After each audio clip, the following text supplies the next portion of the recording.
Statistical mechanics gives you a prescription to calculate quantities, which is starting from a microscopic description, it allows you to calculate quantities that are thermodynamic quantities such as pressure, entropy, free energy, etc., starting from a microscopic description of the system.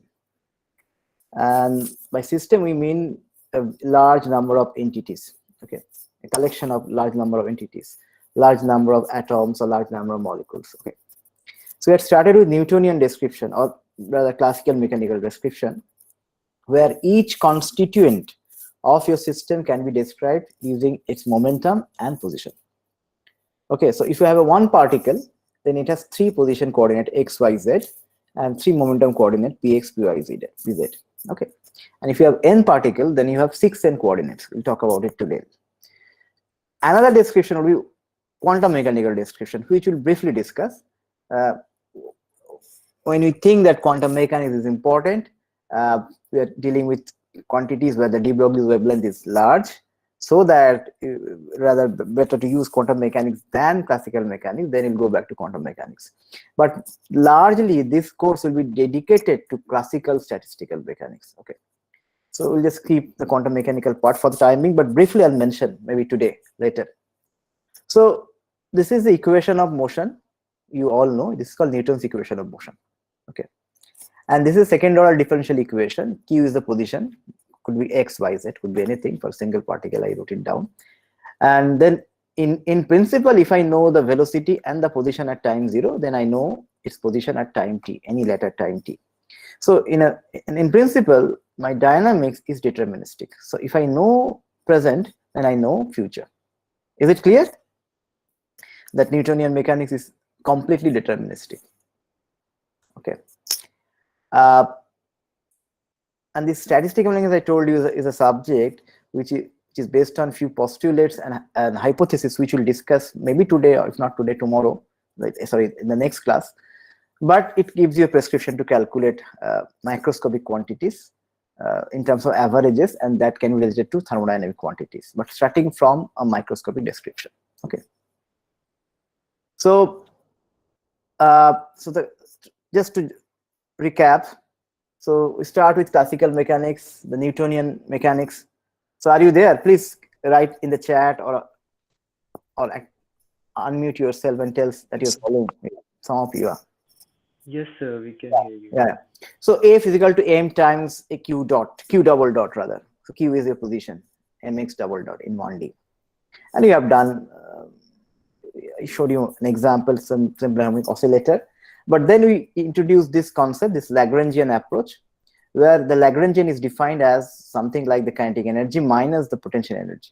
And the kinetic energy is a function of only velocity, or q dot, and the potential energy is a function of only position, or q, which I'm calling x dot, y dot, and z dot. So if I take a derivative of this quantity with respect to x dot, I get this. And if I take derivative with respect to x, I get this. And this is the way the time derivative of del x dot is equal to mx double dot. And this is the Newton's equation in terms of Lagrangian. Okay. So this is the Lagrangian equation of motion, and this is the Newton's equation in terms of Lagrangian. So next we introduced something which we call Hamiltonian. So usually you know that Hamiltonian is the total energy of the system, but rather than doing that way, we introduce Hamiltonian in terms of Lagrangian and adding some quantity to Lagrangian. Can you see this? So this is for a say one particle system. Okay, one particle system, or maybe you can think of one particle in 3 direction or 3 particle in 1 direction. Doesn't matter. But we have like 6 coordinates. So Hamiltonian, just see, Hamiltonian is a function of momentum as well as position. Is it clear? On the other hand, the way Lagrangian is defined is the function of position and velocity, not momentum. The way it is defined. Is it clear? Yes, sir. Yes, sir. And I'm making a transformation, just going from L to H or H to L, where Q remains same. I don't change my positions, but I go from Q dot to P. So I just, or P to Q dot. So basically the transformation coordinate, the coordinates are momentum and velocity, transformation between these two coordinate systems. So, and while doing so, I write it down like this: Pj Qj dot sum over J minus L equals to H. And this is what is known as Legendre transformation. And I'll tell you today maybe why it is so.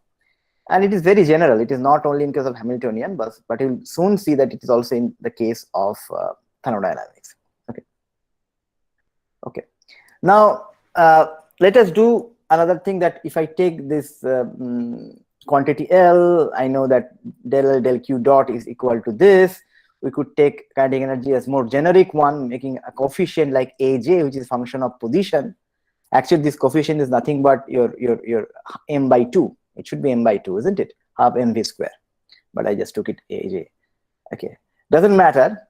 And I showed in the last class that, okay, your Hamiltonian is nothing but your kinetic energy plus potential energy. So rather than starting from here, I had started from here. I took Lagrangian, make a transformation of that Lagrangian. This is called Legendre transformation of Lagrangian to Hamiltonian. And then we showed that Hamiltonian is nothing but kinetic energy plus potential energy. Okay, is it clear? Yes, sir. It is not very difficult. And then we did few more things. This is very nice, because this is how, if you know the Hamiltonian of a system, if you take a derivative of that partial derivative with respect to momentum coordinate, you get Q dot, velocity. And if you take its derivative with respect to position coordinate, you get minus of P dot. Okay, so these are called, these two equations are called Hamilton's equations of motion. Okay, these two together. And then we also demonstrate this with simple harmonic oscillator. And one more thing, that if you take Hamiltonian, the total time derivative of the Hamiltonian is given by partial time derivative of the Hamiltonian plus a change due to change in Q and Q dot, Q and P, and this is given by this. And if I expand this, you will see that these two parts will cancel each other, because I'm using Hamilton equation of motion. And if the Hamiltonian does not have any explicit time dependence, the partial derivative of Hamiltonian respect to time is 0. So the total derivative is also 0, which basically means Hamiltonian is constant of motion. So, or in other words, total energy of the system is conserved. Is it clear? I think we stopped here in the last class. Okay, I think we stopped in the here in the last class. Okay, now we'll start today, but today I think I have a different. I should have it actually. Yes. So let us just show me this slide again. The same thing again I'm doing. Now I'm making your life easier. I have one particle in one dimension. So then Lagrangian is a function of Q dot and Q, which is K Q dot minus VQ. And this is your Newton's equation of motion. And your Hamiltonian is HPQ, which is PQ dot minus LQ dot Q. So L and H, they are related to each other by a transformation. This is called Legendre transformation. So do you know this transformation, any one of you? What is this Legendre transformation? Have you used this before? Tell me. How many of you? You can unmute yourself. I have not. So during the last semester, I had taken up a course in thermal physics. There, the professor towards the very end had painted an overall picture, as in they demonstrated how to make these transformations, and they derived those thermodynamic potentials using these. Okay, okay. Thank you very much. Yeah. Okay. So let us try to do. We'll do that later. But before that, we'll recap what is known as thermodynamics. Okay. This is very important that you recap thermodynamics. Before we get into the subject, we'll recap classical mechanics, thermodynamics, quantum mechanics, and then we'll start the subject. It's not easy. You have to know all these three. Quantum mechanics, you can learn a little bit of quantum mechanics. So if you're coming from engineering background, don't get worried. You can still learn statistical mechanics. Okay. Now, thermodynamics, what should I say? That all of you know what is thermodynamics. The thermodynamics is actually most fundamental thing, isn't it? It does not depend on it does not actually depend on the microscopic description of the system. It is universal. It can be applied to any system, okay, and does not care about the microscopic details of the system. It's a long time scale and long length scale phenomena theory. That is thermodynamics. Okay. If I have a system, for example, if I take a gas inside a cylinder and I expand the gas, okay, I just pull the piston, then the gas will expand. So there will be some work done on the system, isn't it? And there will be some work done by the system on the surroundings. So in that case, I can say that work done by the system,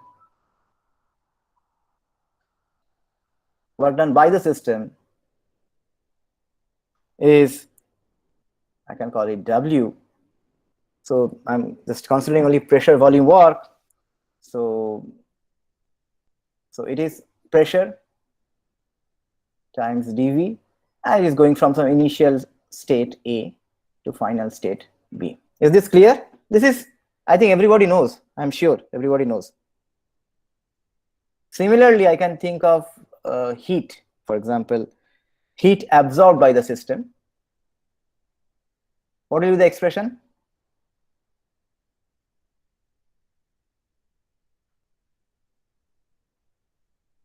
Can anyone tell me what is the expression?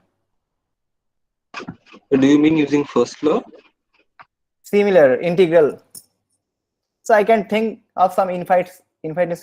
Yeah, this is C delta T. Okay. Okay, so it is going from A to B. Okay, and just take some tiny heat and you integrate. So this heat is not position. Okay, Q is heat here. Okay, and now you know one thing that, okay, now if I do one thing, that if I do Q minus W, I get something. What is that? In this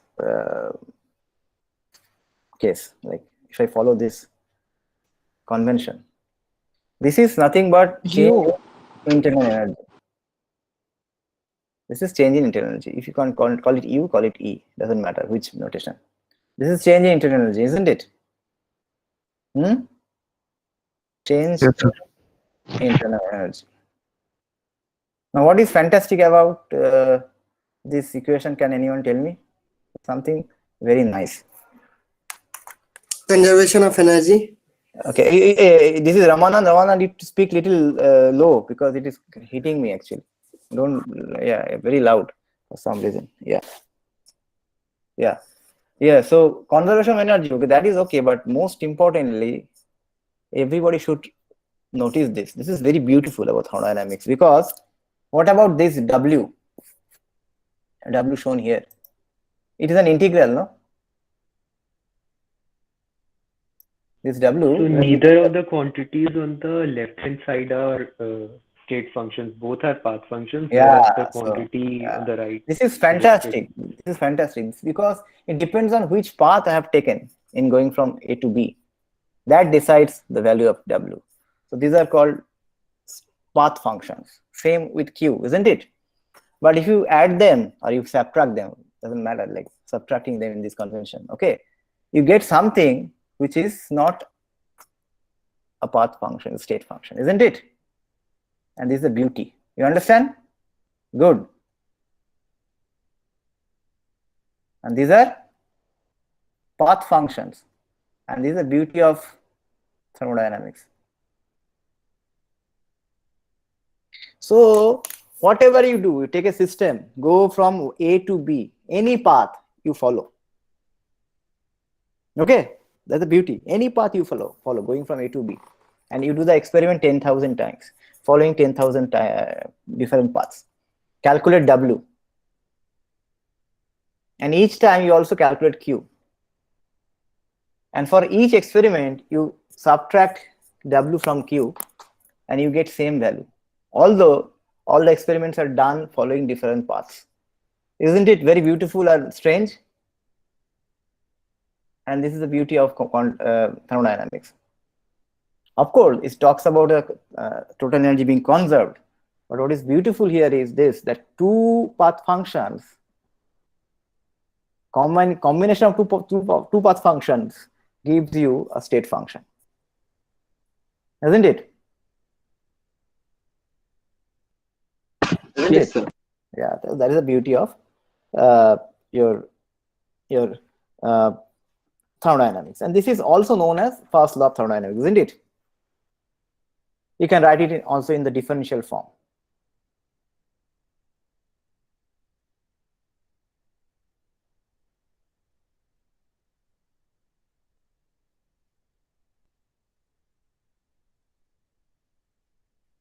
Okay, what is second law? Now, before we define second law, we could define something like change in entropy, some abstract quantity. Okay, change in entropy.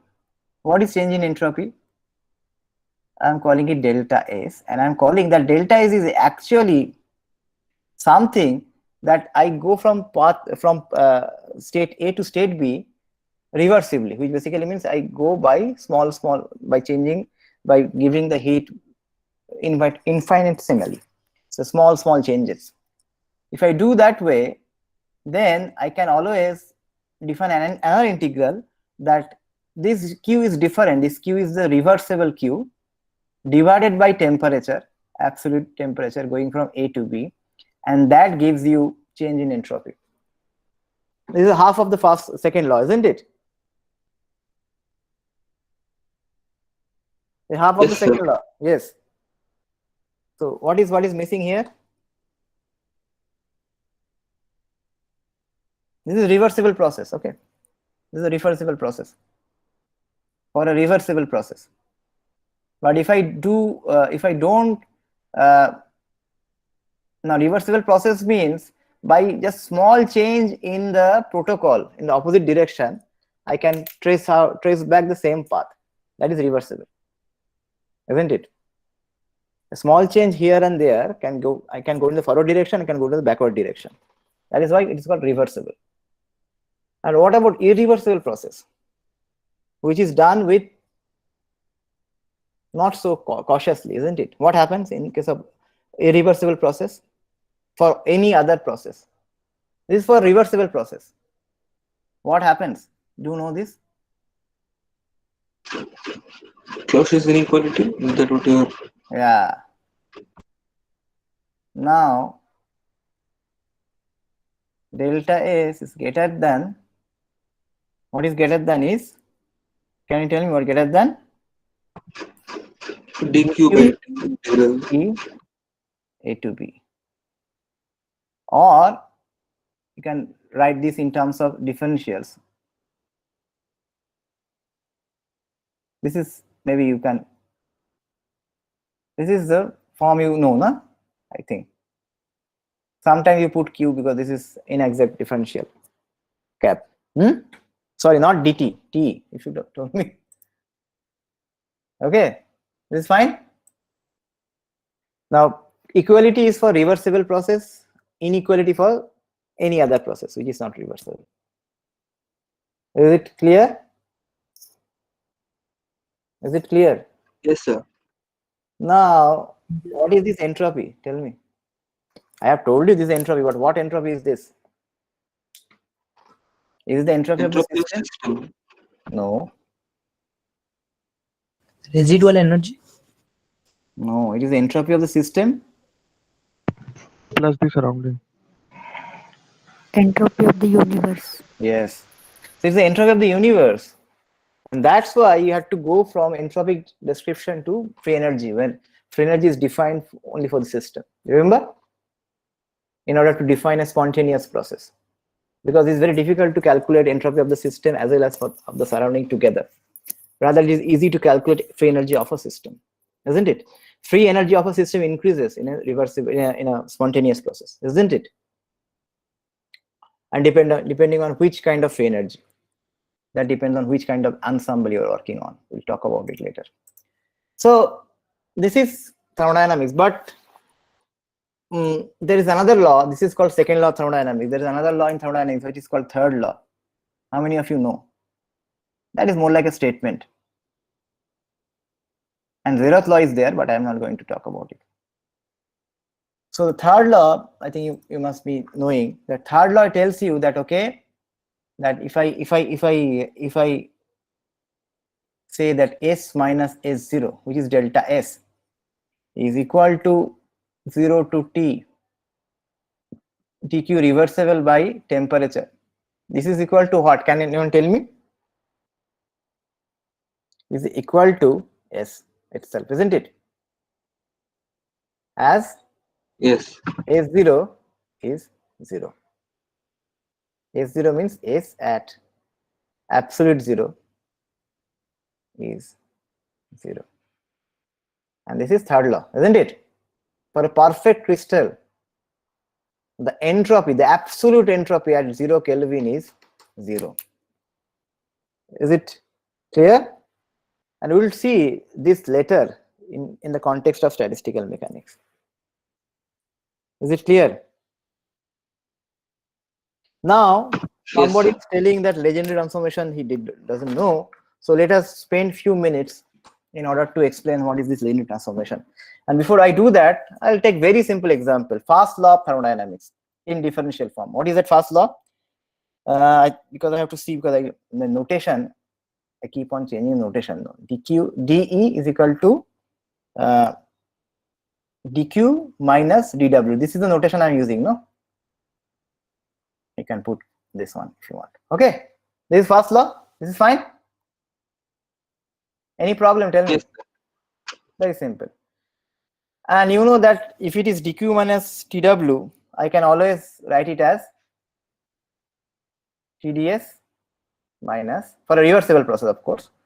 What is this? If I have only pressure volume work, I can write it like this. dV. This is fine. This one everybody knows, no? Everybody knows, isn't it? Yes, sir. And I take the derivative of this E. Now what it tells you that S and V are the natural variables for E.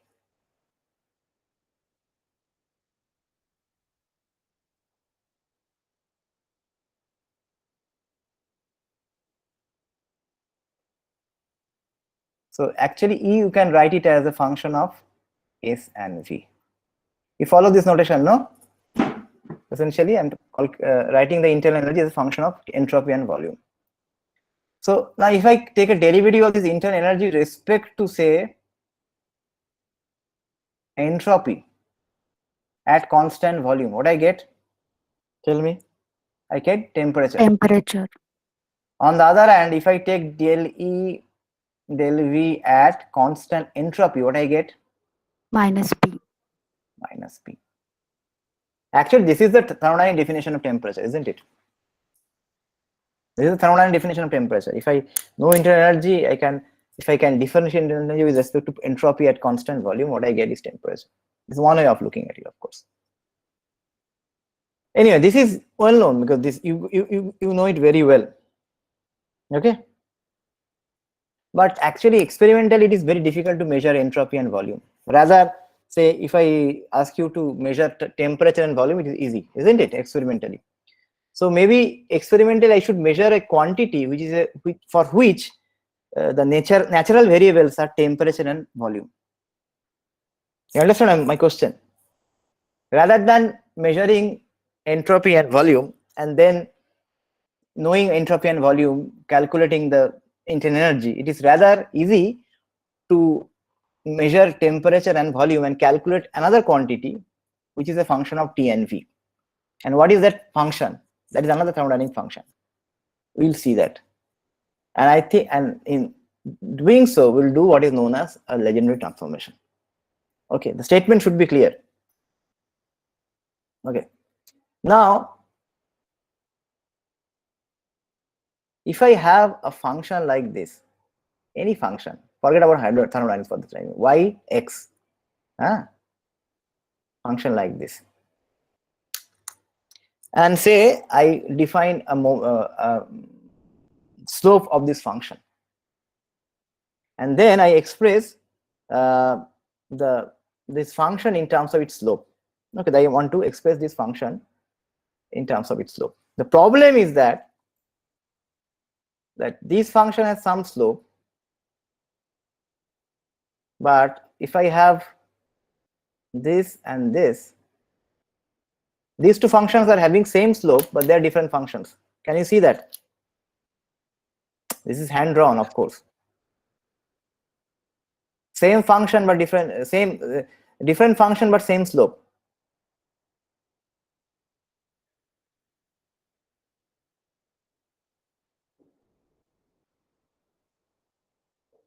We will talk about it later. Definition of temperature. This is of course one way of defining. So different function but same slope. Okay. So this is not a good thing. So we should do something which is smarter. What I do the following. What I do,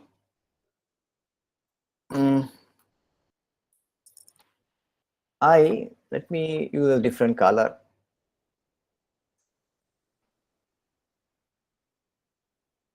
This is hand drawn, so please forgive me. So I have this function, and I draw a tangent at a particular. Sorry, I think I should use a different color.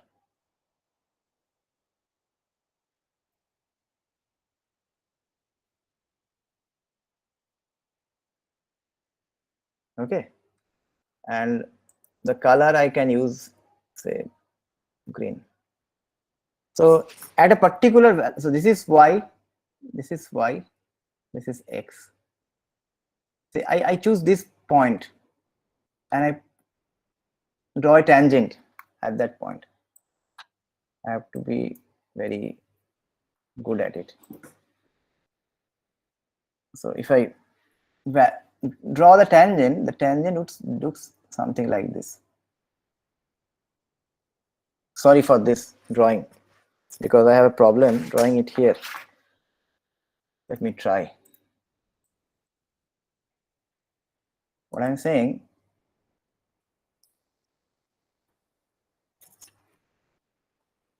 if I draw, this is a tangent, okay? So now I'll do the other. What I'm saying, this is your function.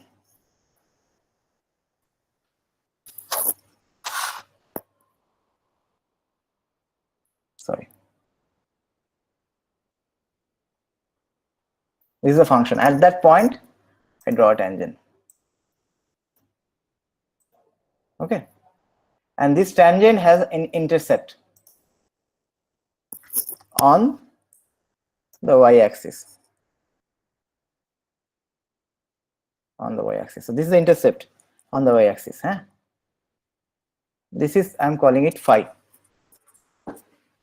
Okay. Is this clear? The drawing is bad, but you understand what I'm saying, no? Yes, sir.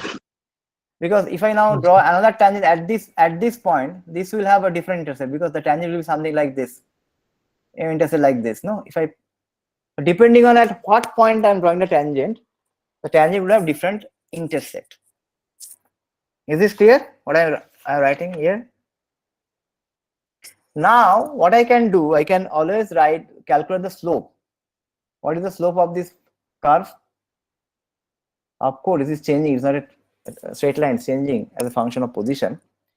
X. The slope, I'm calling it P. This is not pressure. This is slope. Okay. Not pressure or momentum.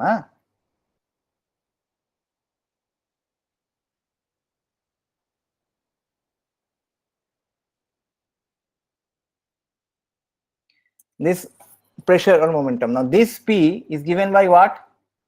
You know, this should be, tell me. dy by dx. Yeah, Y but by dx. actually it should be y minus phi divided by, in the discrete version, no? Y minus phi divided by x minus 0. Is it clear? This is very simple. y2 minus y1 by x2 minus x1, isn't it? Is this clear? Just tell me. It should not be a Yes, problem. sir. Yeah. So this basically means actually your phi, which is a function of your slope. If you write explicitly, take it on the other side. It is actually what? Your xp y minus xp is your phi, isn't it? So your y minus px is your phi.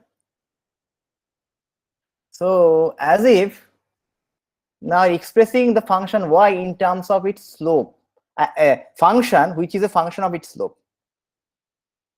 You understand? So you are connecting two functions, phi and y. Y is a function of x, and you're connecting this function to a function which is function of the previous function's derivative. Is this clear? So could you repeat that sentence once? You're connecting a function with another function. What is relation? The second function is actually a function of the first function's derivative. The Yes. first Got function, it. yeah, first function was a function of x, and now you are making a transformation, getting another function which is a function of p, and where p is your. You got it? This is for single. Okay. Okay. So your intercept. Okay. So this is fine. Yes, sir. Okay. So this is for single variable. I have done it. So that is good enough for the time being. Okay. Is this clear? That should be good enough for the time being. Okay. Now go back to thermodynamics. What we had? We had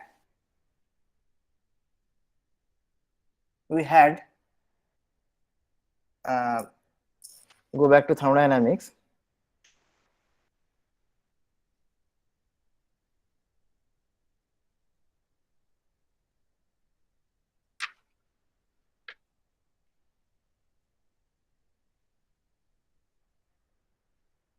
That we had a function with your internal energy is a function of S and V.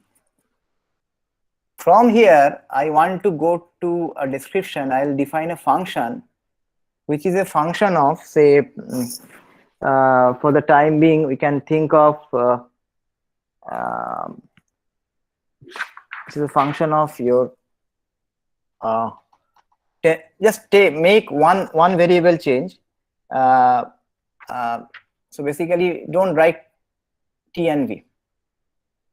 You understand? So in other words, v is not changed to a function which is a function of et. So what will be the function of t? Now remember what you had. You had dE was TdS minus PdV. This is fine.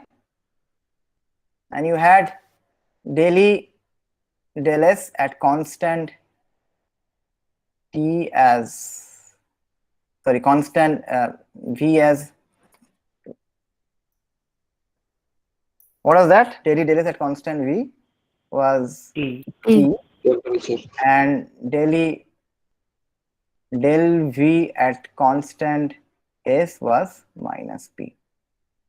But now I just want to make the connection between E and another function. So I'm changing here. I am changing from X to P, and we are going from S to T. Okay. So what should be this function of T? This function of T, actually, it is going to be just, I follow this notation, which tells you that the old function, which is your E, isn't it, minus the derivative of that function with respect to the variable. What is the variable? Is S. So what is that? Derivative of E with respect to S at constant V? Can anyone tell me? Temperature. Temperature. And then times that variable. What is that variable? Entropy, isn't it? Entropy. Okay. So what is this function? Can anyone tell me? Helmholtz free energy. Yeah, this is Helmholtz free energy. This is actually the function of H, T, as well as, of course, V, and this is called Helmholtz free energy. So Helmholtz free energy is, and the internal energy, they are related to each other by a transformation called Legendre transformation. Is it clear? And now it is easy for an experimenter is to measure temperature and volume and express everything in terms of this Helmholtz energy. Okay, so if you know one, you can go from one to the other, and this is an example of Legendre transformation. So this transformation is called Legendre transformation, and this is routinely used in thermodynamics. Hello, sir. So this means that Gibbs free energy is allowed on the transform of this, Yeah, and enthalpy is also allowed in the transform. find out who is connected to whom. So I give you another example. So here I had gone from SV to TV. So I can also go from, say, SV to another function G. Rather than keeping S, I can change V to, I can change V to T or something you can do.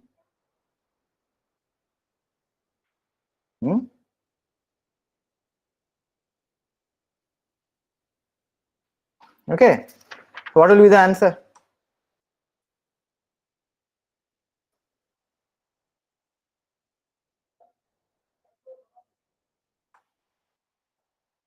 Could you repeat what you asked? I'm saying that I'm going now. I'm just changing this variable. I'm changing. Can I? For example, okay. Let me ask you another question. Say, if I want to change this to say enthalpy, what should I do? Internal energy to enthalpy. Change V to P, I guess. The natural variable. Internal energy is a function of S and V. What is enthalpy? Enthalpy is E plus PV.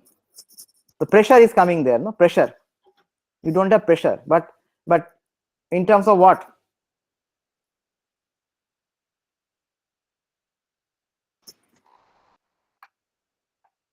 Getting my question? Not a difficult question. So you're asking what are the natural variables of enthalpy? For enthalpy, what are the natural variables? Tell me. Entropy and pressure. Entropy and pressure. So from internal energy, how can you go to enthalpy?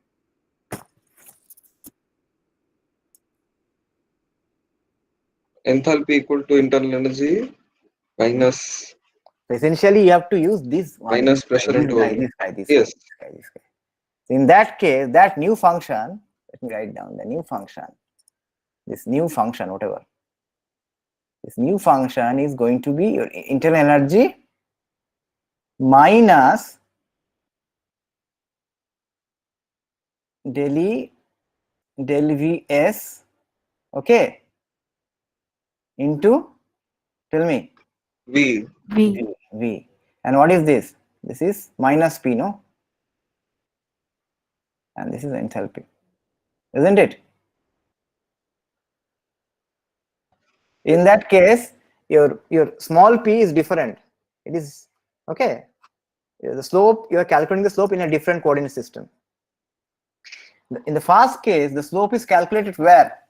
When you go from internal energy to Helmholtz free energy, the slope is so you're plotting E as a function of entropy and calculating the slope in the entropy coordinate, isn't it? E versus S. In this case, you calculate the slope in the E versus V diagram. Is this clear? Yes, sir. Just think. In this case, your x, small x, was entropy, isn't it? In this case, your small x is volume. So in the first case, when I go from internal energy to Helmholtz free energy, I plot internal energy as a function of entropy, and in that coordinate system I take a derivative and then I express, isn't it?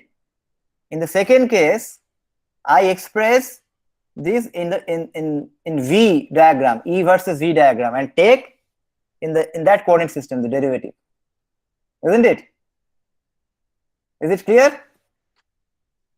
Yes, sir. It is not very difficult. You think, just think little bit. So in first case, what I would say something like this. I don't know, your E versus S, whatever the column, okay. And the second case, your E versus V, okay. Okay. So in this case, if I take the slope, I go to Helmholtz. In this case, if I take the slope, I go to enthalpy. Is it clear? It Yes, should be sir. clear. It's not very difficult. It should be clear. Okay, and this is how in the whole thermodynamics, if you can go on doing these things and you can make these transformations. It's beautiful actually. But you have also done this in the context of Hamiltonian and Lagrangian. Tell me, how do you do this?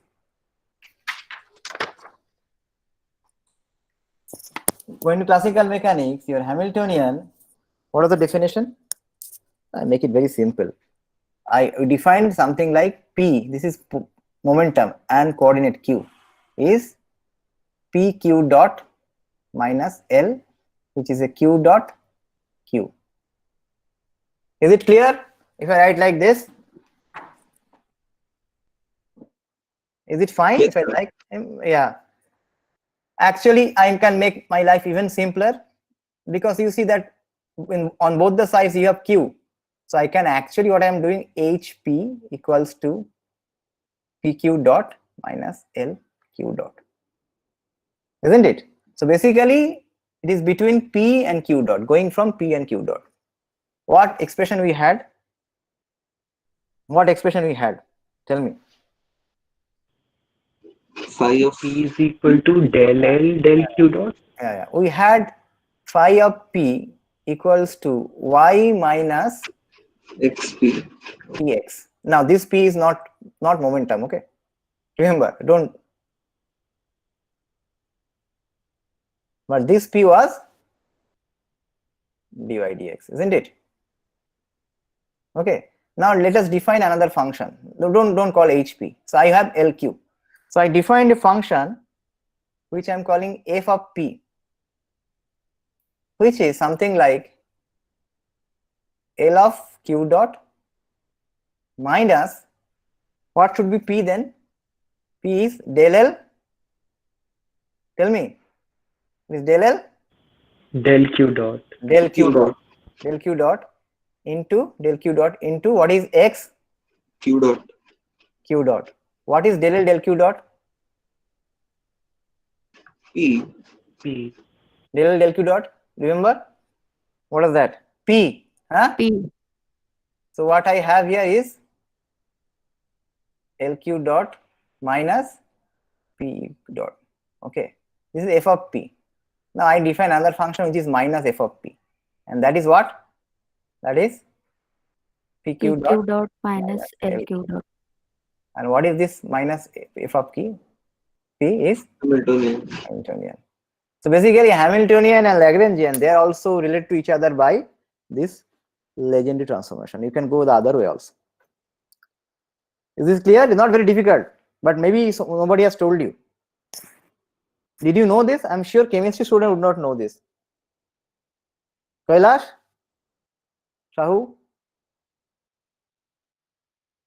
Deepak, are you there? I don't know who are there. Yes, sir. I'm here, sir. I'm So here, sir. did you know about it? Kailash, did you know about it? Yes, sir. Yeah. So this is,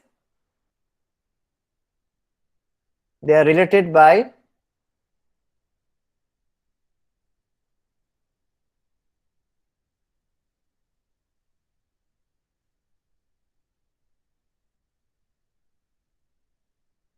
this is beautiful, no? Anish, you took a classical mechanics course. There they must have taught you this. That course, so they did not go as far as Hamiltonian, so we just stopped at Lagrangian mechanics, but briefly Hamiltonian was introduced. Okay. Anyway. But I think we have been introduced to the transformations between enthalpy and free energy and Gibbs free energy. Just nobody's called it a Legendre transform. Yeah, it is Legendre transformation. So now you know, na? You can teach others. It will not see in our MSc days, this is the way it was taught. So anyways, I come from a different university, University of Calcutta. Anyways, so now after doing this, I should briefly do what is known as quantum mechanics. and then we'll move to the subject. I don't think we can do it today.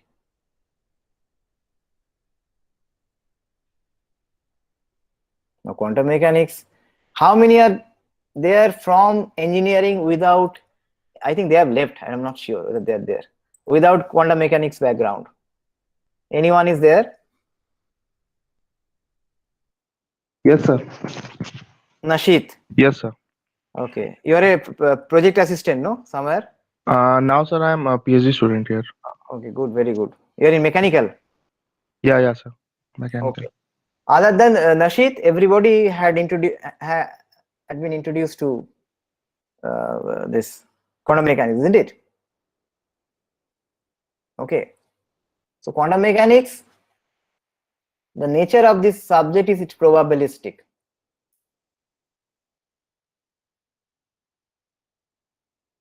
And the description that the system is described by a wave function psi. So if I have one particle, then position of that particle x, I'm calling it, and time t. Or if you want q, I'm fine, q and t. And things are not deterministic. So what is the probability of finding this particle at time t at position x? You take this wave function, take a complex conjugate of that and multiply it with itself, and that will give you the probability density.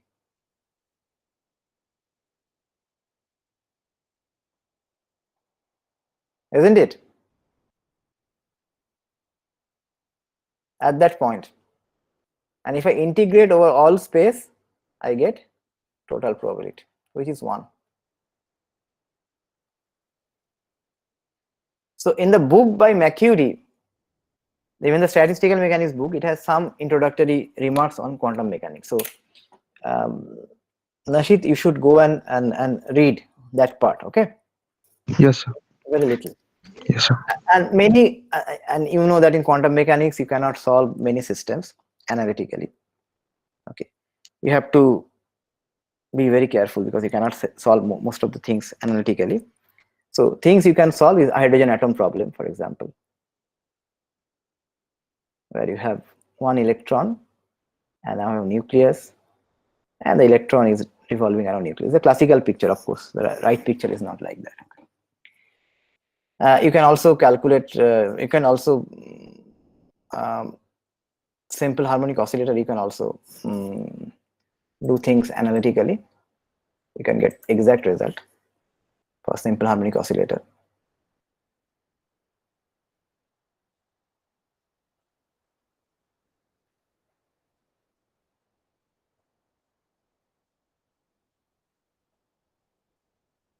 SHO. There are other cases like rigid rotor and so on and so forth. And what is important is what is known as this particle in a box. Nashit, do you know this particle in a box problem in quantum mechanics? Sir, I've just heard about it, like particularly. Yeah. So basically in 1D, I have a particle confined in a box of length L, 0 and L. And the potential is infinite at the boundaries, okay? And inside the potential is 0. Okay. And then you can solve the Schrodinger equation, which is time independent Schrodinger equation for this problem.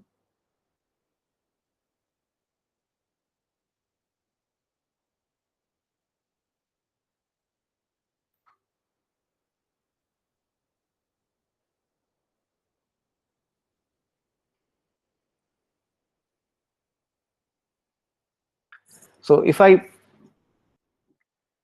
solve this time independent Schrodinger equation, so the equation is given by h is equal to hi. So h is the Hamiltonian operator, which is hs crossed by twice m in d2 dx square. X is in one dimension, and inside is 0. Operating on a function psi gives you some energy times psi. And if you solve this with the boundary condition, you can show that the wave function is given by this.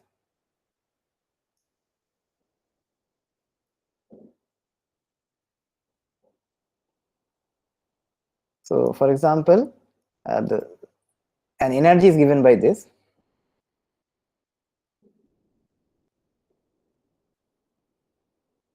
H is your Planck's constant. So this is the lowest possible energy, which is n equal to 1. And there the wave function looks something like this. There is no node. And then if you go to n equal to 2, the wave function would have one node. So basically a point where the wave function changes sign. This is plus here, minus here, here there is a node, which is exactly at L by 2. And you can go higher, then you have more nodes. Okay, this is like a string if you confine at two boundaries. So these normal modes of a particle in a box problem is like a normal mode of a string, of a string. Okay.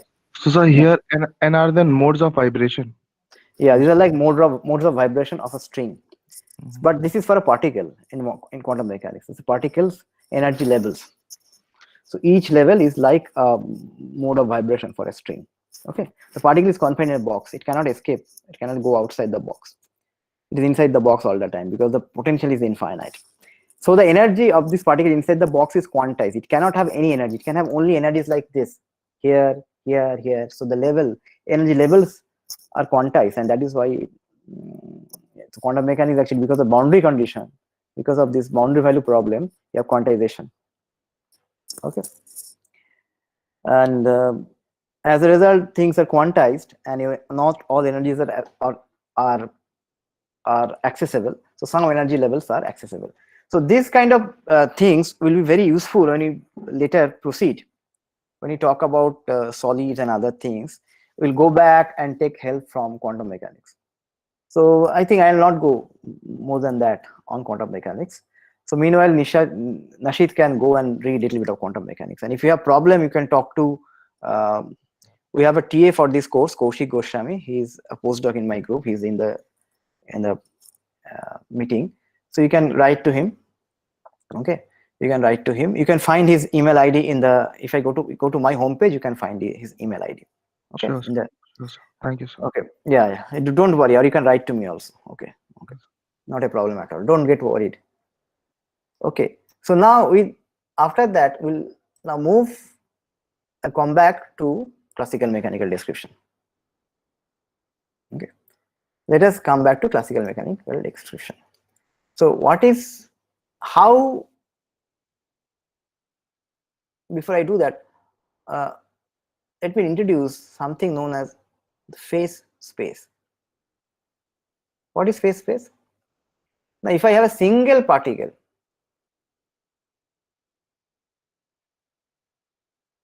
and I am describing this particle using classical mechanics, how do I describe? I describe it with its position and momentum.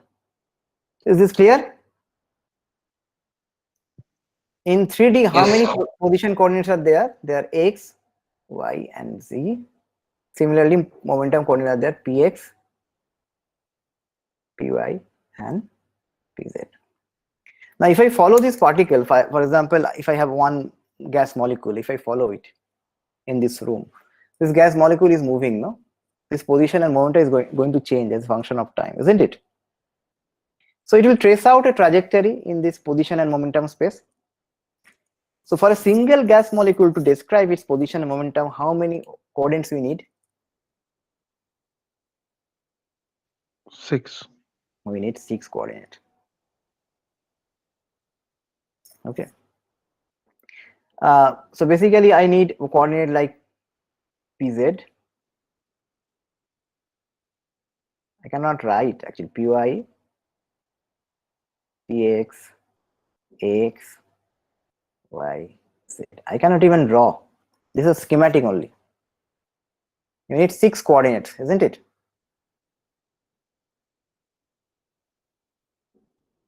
Now, think of n particles. If I have n particles, then how many coordinates are required? You need 3n position coordinates.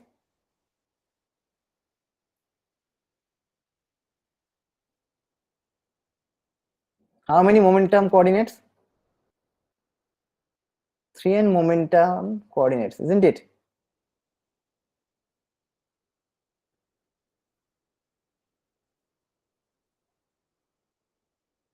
And if n is, if I have 1 mole of gas, what is the value of n? Avogadro number, isn't it? Is it clear? So how many coordinates you need in order to describe this system? 6 times Avogadro number, which is something like 36 point something into 10 to the power of 23. Huge number, astronomical number. Is it clear? So even, so for example, if I want to describe, this is at some instant of time, given time. And as the time changes, your position and momentum will also change. So for each time, for each snapshot, you need so many coordinates in order to describe the system. Is this clear? If you have problem, please let me know. Is this clear? Yes, sir. So what people do, people mentally think about it, rather than you cannot plot so many coordinates, I can collectively, I have a pi qi kind of thing, no? Or whatever though you want to write, qi pi. This is a collective coordinate. And at any instant of time, this collective coordinate I can plot in a 2-dimension graph paper like this. This is momentum, this is position, but this is your qi, and this is your pi. So collectively, all the momentum you call a single momentum coordinate. Collectively, all the position coordinate called a single coordinate in one mentally. So you can think this is, you have a point like this. This is at time t equal to 0. And as the time progresses, your pi, qi's values will change. As a result, your collective pi and collective qi, essentially, and they are also going to change. And you'll have a trajectory like this. And this is called phase space, which is 6n dimensional,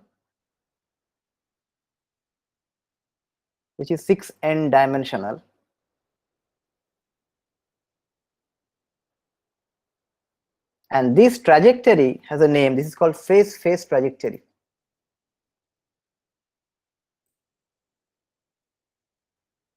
This is called, yes, I have to change the color.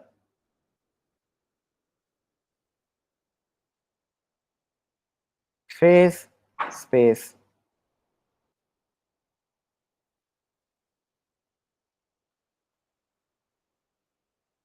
Okay. And what are the rules? What is the rule?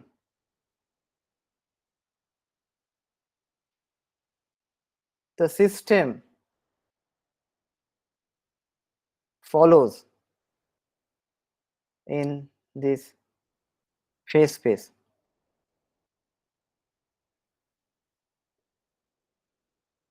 So each of these particle is following Newton's equation, no?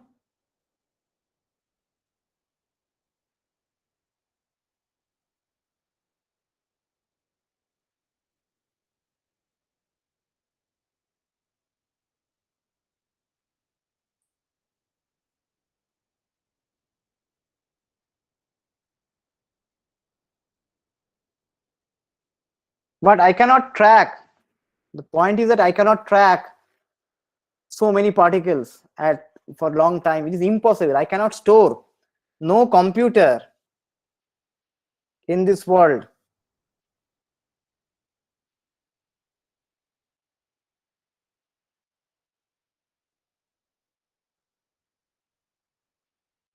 can store such a huge number. What is the number? Can anyone tell me? 10 to the power 23. But that is for one instant of time. Well, this is for one instant of time, isn't it? Yes, sir. That will be even huge. So actually, on a computer, you cannot even compute whatever. Sometimes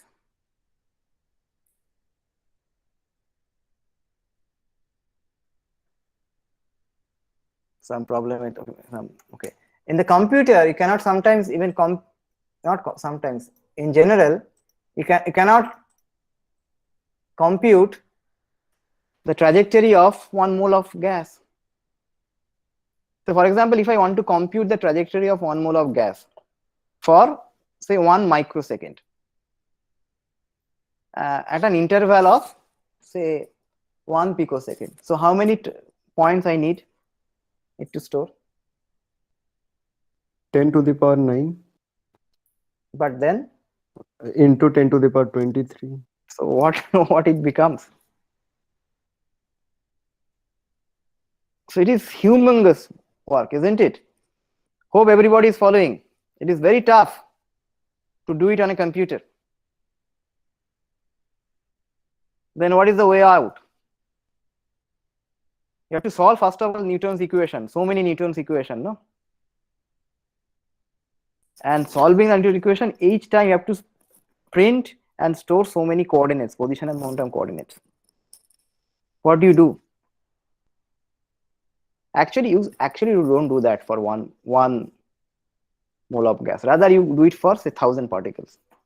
But then, if you do it for 1,000 particles, how do you interpret or get the thermodynamic quantities, which is for the bulk, which is for a large, which is for n equals to infinity, n goes to infinity limit. They are actually statistical mechanics helps. So rather than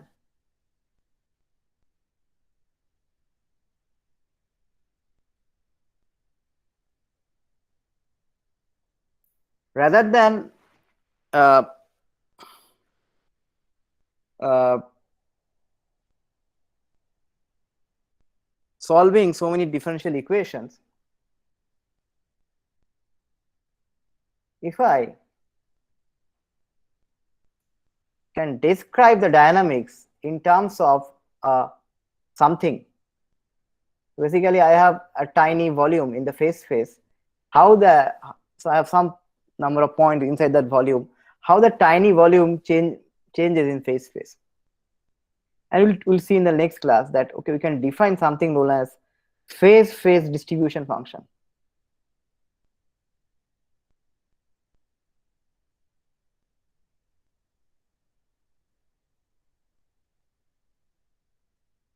So I'm calling it f, which is a function of pi, qi, also could be a function of time. And this is quite useful. And this function actually it follows some equation.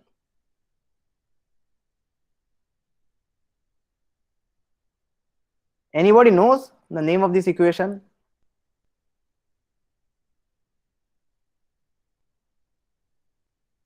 Anybody in the audience, among the students? Any one of you know the name of this equation? Boltzmann distribution function. No, it is not like this. Is called Liouville's equation.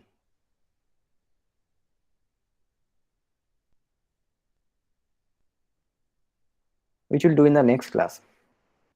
So each of my particle is following Newton equation. So basically I have a Hamiltonian dynamics and I can define a distribution which is a function of all these 6 n coordinates as well as function of time.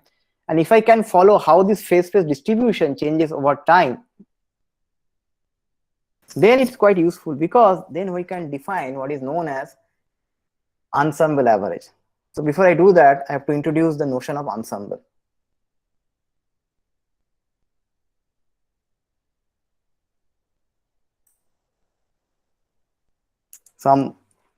Any question? Any question? If you have any question, please let me know. Any question you have?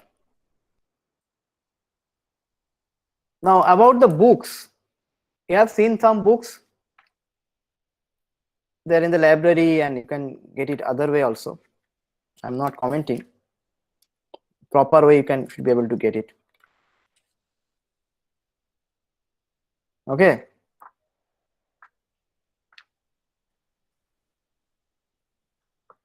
So we'll talk about it later, the phase-phase trajectory. So typically the phase-phase I showed you, but let us describe this with an example. So if I have, say for example, a harmonic oscillator.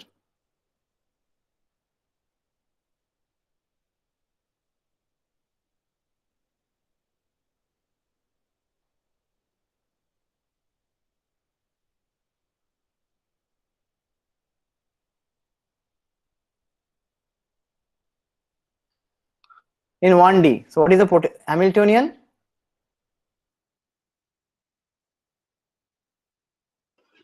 Plus half kx is correct. This is how it is. Okay. Now what will be the phase-phase? Now this energy is, say, E total, E, some E. And if I have an isolated system, energy is conserved, isn't it? This E total is conserved, given. So I can make a plot of this.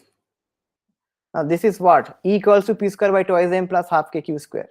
This is nothing but an ellipse. Sorry for this bad drawing. This is with some energy E1. I can draw the same thing with another energy E2. Okay, the given energy E2 is greater than E1. So this is your position, this is your momentum. So what I'm saying, here all the points lie along the ellipse, isn't it? This is for a single particle. Is this clear? This Yes, is sir. a single particle phase. How does it look like? Because your energy is conserved. These kind of things will be very useful when you proceed. When you proceed further, it will be very, very useful. Okay. So before we proceed further, let me describe two averages. Let me define two averages. Experimentally, you can measure quantities and calculate averages. Okay. So let us define what is known as time average.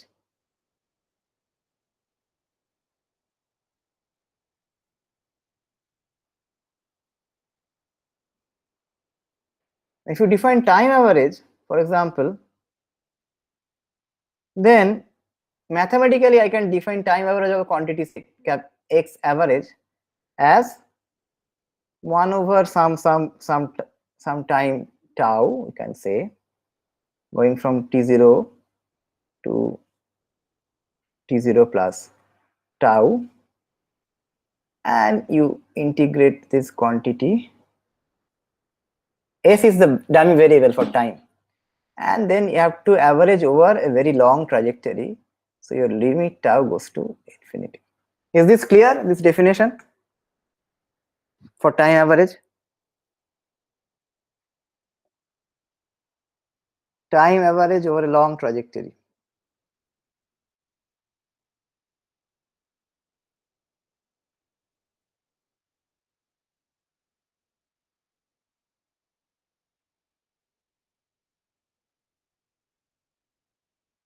Is this clear? Any problem Yes, with this definition? Because what I'm saying, that if you don't like this x, if you don't like this, if you like something else, t goes to infinity. This is same 1 over t, go from t0 to t0 plus t dt prime x t prime. Same, another notation. This is time average.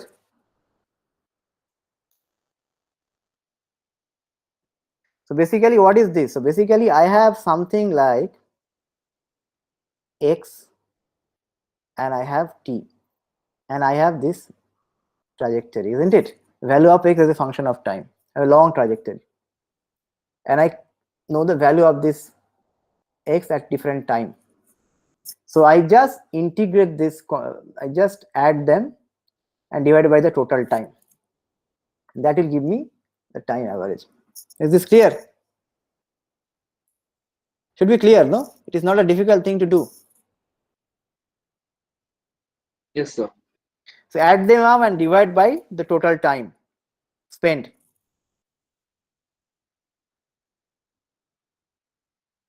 Is this clear? So after we do this,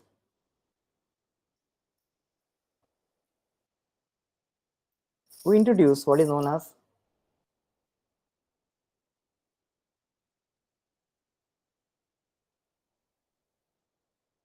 ensemble and ensemble average.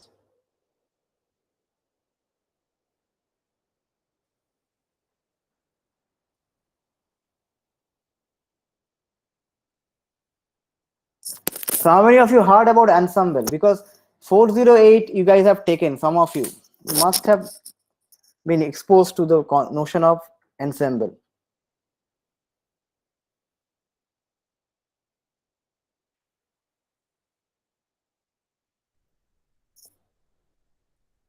Yes, sir, we know. Yes, sir. Okay. So before we introduce this notion of ensemble and ensemble averages, we should introduce what is known as microstate.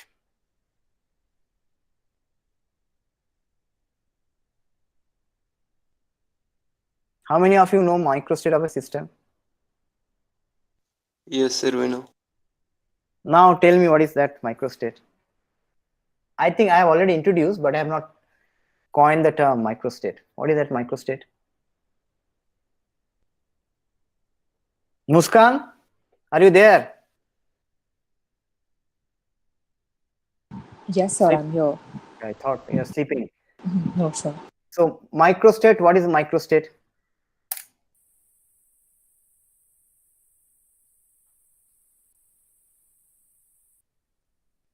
See, microstate is nothing but the trajectory I showed you, no? The position of the particle and the momentum at that instant. So I take a snapshot of a system. This room has gas molecules. So I take a snapshot. I know the position of each of the particle, and I also know the momentum of each of the particle. That describes your microstate. Is it clear? Yes, sir. But with same microstate, sorry, with different microstate, I can have same macrostate, isn't it? See, I tell you that I have 1 mole of ideal gas and my energy is conserved. The system is isolated, so total energy is conserved. But my ideal gas, this whatever, ideal gas or real gas, doesn't matter. These gas molecules are moving around, no? But they keep the total energy conserved. So total energy is a macrostate. So for a macrostate means, macrostate is defined by this thermodynamic variable like energy, volume, temperature, like this, isn't it? But underlying these macrostates, you have microstates. You understand? Many microstates can give rise to the same macrostate, isn't it? I can have 2 snapshots of the same gas molecules. Total energy is conserved, so the macrostates are the same, but the underlying microstates are different because now the position of the gas molecules have changed, their momenta have changed, isn't it? But even with the change of these microstates, they still have the same total energy. Is this clear? Yes, sir. So this is called macrostate.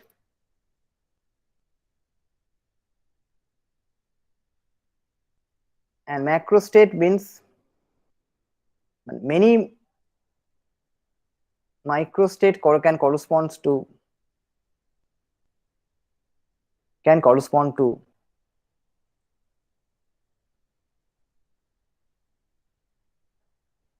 single macrostate.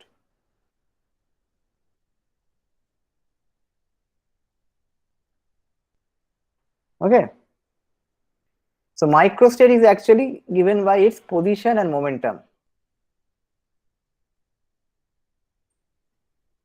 I can give you another example. For example, I think of a magnetic system.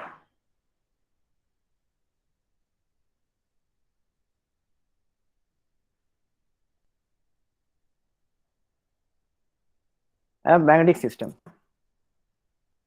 Okay. Can I think of a magnetic system? Yes, let us think. Say, and I have some external magnetic field.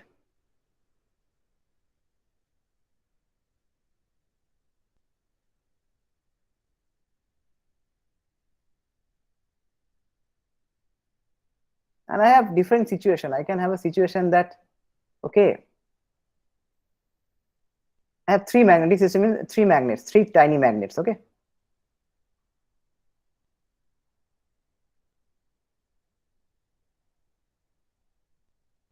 I can have a situation like all the magnets are parallel to each other. In this case, what is the energy? The total energy is given by minus mu dot H or mu dot B. H is a magnetic field. Okay. So in this case, what is the energy? It is minus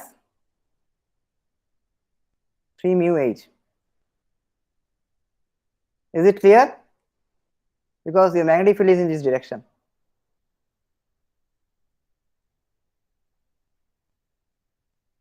Okay. So this is minus 3 mu H because this is minus mu H. This is minus mu H. This is minus mu H. So the total energy E, sorry, E is minus 3 mu H. Is it clear? Yes, sir. Yes, sir. Now I can have a situation like this. What is the energy then?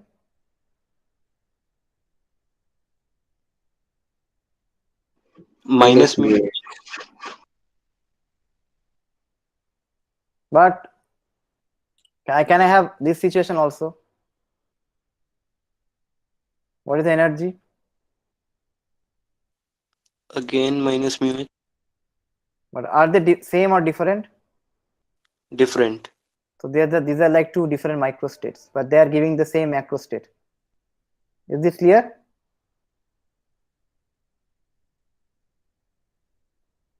Yes, sir. But they give the same macrostate.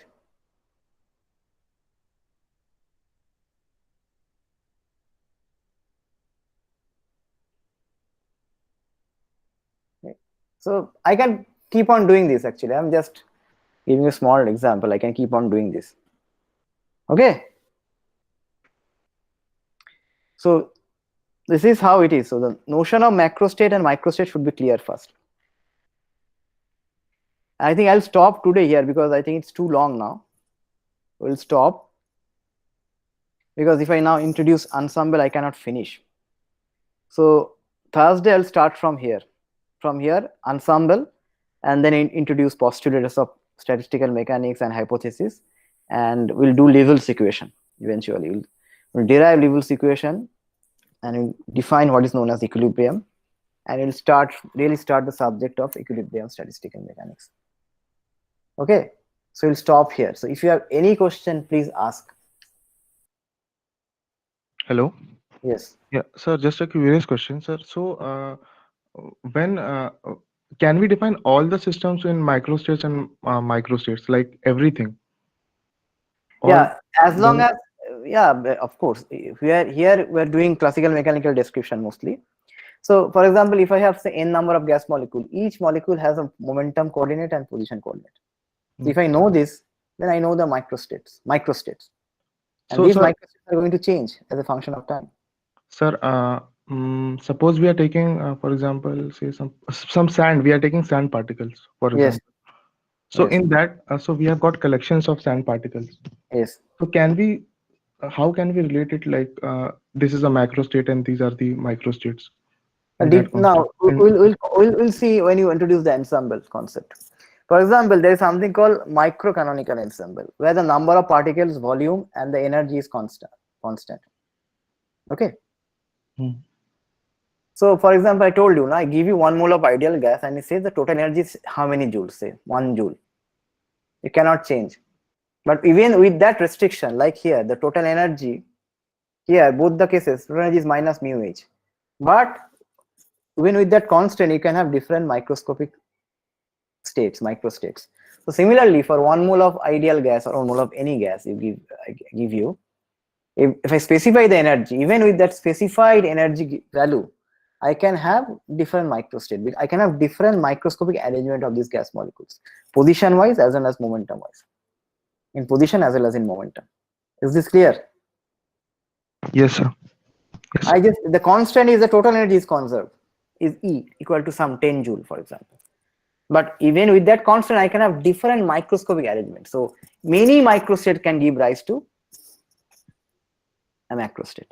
So we'll see that ensemble is a mental construct. We'll see in the next class, where we assume that my system, which is made of a huge number of particles, entities, they are in different microstates, but they could be in different microstates, but they belong to a particular macrostates. And you can have mental construction of these systems that they are in same macrostate, NV, NV, NV, NV, like this, but maybe they are in different microstates in each construction. And this is called ensemble. And we'll talk about it briefly in the next class. We'll do Lebel's theorem, and then we will do all this ensemble in detail in this course. So I Has have it one been? question. Yes. So in the number of microstates that make up a macrostate depends on the system, right? So here there is a magnet, and we are saying it is only possible in two directions, either along magnetic field or against. This is a toy So it model, is of course. Yeah. possible. Yes. But for a gas, 1 mole of gas, that is infinitely many Yes. microstates. Huge. Of course. Because this is a simple example I can give you, no? Because that helps you. And but in 408, I'm sure that it is taught. Kailash? Yes, sir. We have been taught, sir. For example, in Boltzmann statics, microstates we define by energy, not by position and momentum. No. We'll see that. Okay, sir. We'll see that. Okay. So I can, microstates means these are position and momentum, of course. That is microstate.